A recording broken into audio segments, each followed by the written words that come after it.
So, ladies and gentlemen, we've been doing a lot on the Boston Bruins trivia in recent weeks, from players to incidents to playoff runs, and also talking about some of the minor hockey affiliations. Now, I'm getting requests from different people. One of the followers of the channel, moniker Sunset Records, mentioned he liked or she liked what we did on the Moncton Hawks. So he said, why would you do more of these? Well, I've been very lucky in recent days. I've been getting some good information from some of the followers on some of their favorites. And today it's a podcast I thought about doing a few weeks ago, but I'm only getting to it now, and I apologize. I've been very busy with players that used to skate with his team. But I'm finally going to do it, and there's a lot of fans of this squad out there, still out there, that remember fondly a squad that was probably one of the most important and the most successful in American Hockey League history. Of course, we're talking about the Boston Braves. Now, this AHL team skated in Beantown from 1971 to 1974.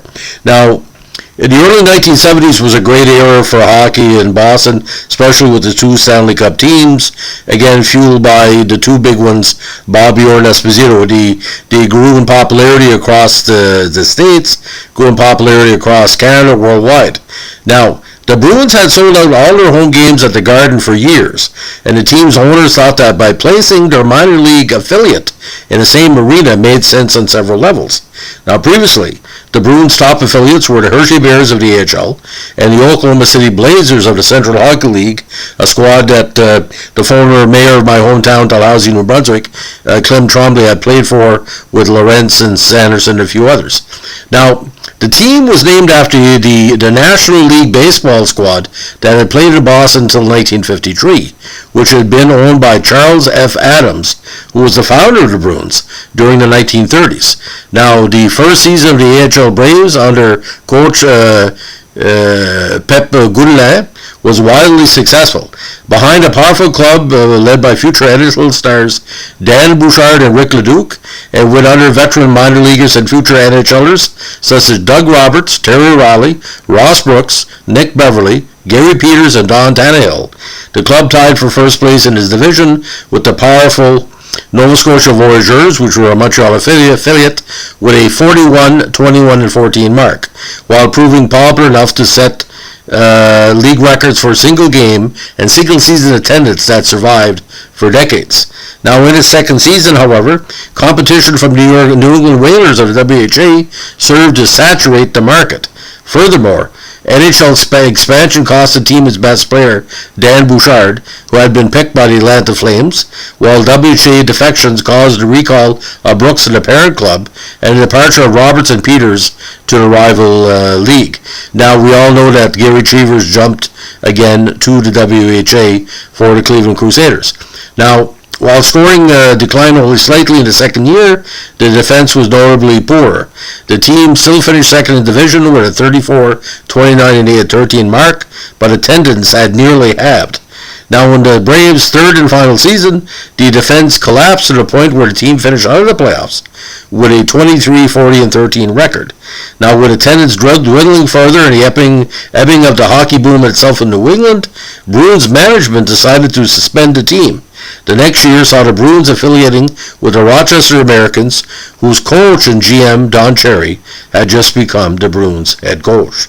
Now, the Bruins maintained the franchise's existence for many years, paying a nominal fee to the league to keep it dormant, and it finally sold its rights to the Winnipeg Jets in 1987 so that the Jets could move it to the Maritimes to become the very popular Moncton Hawks.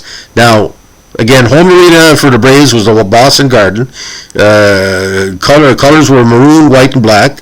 And, of course, the owner was Western Adams and Store Communications. Now, the Moncton Hawks skated for a number of years. Now, they won one divisional championship in 71-72, And the stats of the players are well known. Team records included Ron Anderson, who had 41 goals in 73. Doug Gibson is the all-time assist leader in a season with 51 and 74. Points, Doug Gibson in 82. And penalty minutes, the great Fred O'Donnell with 161 in 1972. Now, career games, Neil Murphy holds the record with 214. Career goals was the great Bob Grip with 68. Career assists was Leduc with 80, and career points was Leduc with 144. Of course, career penalty minutes was held by Leduc with 227. Now, 72 season, 41, 21, and 14. 73, 34, 20, and 13. Second place D's, and then the final season, 23, 30, and 13. 72, won Providence in the first round, lost to Nova Scotia in the second round 4-0. 73, bet Rochester at 4-2, lost to Nova Scotia in the semifinal, or second round. And 74 out of the playoffs. Now, several Boston Braves players are featured on my podcast channel here. You can do a search at the top of the channel. But I want to remind everybody, if you have any team requests, I've been saying requests, but excuse me, player requests are very important, but if you want to do team requests, a lot of people want to remember certain squads in their glory years. This could include any team in pro existence from the 1920s on.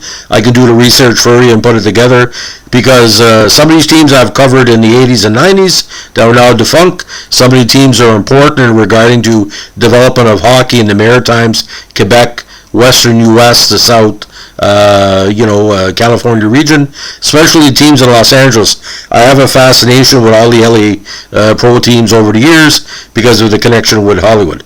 So again, Sunset Records, thank you very much for the requests. This is dedicated to you and all the other fans of our team podcasts here on the channel.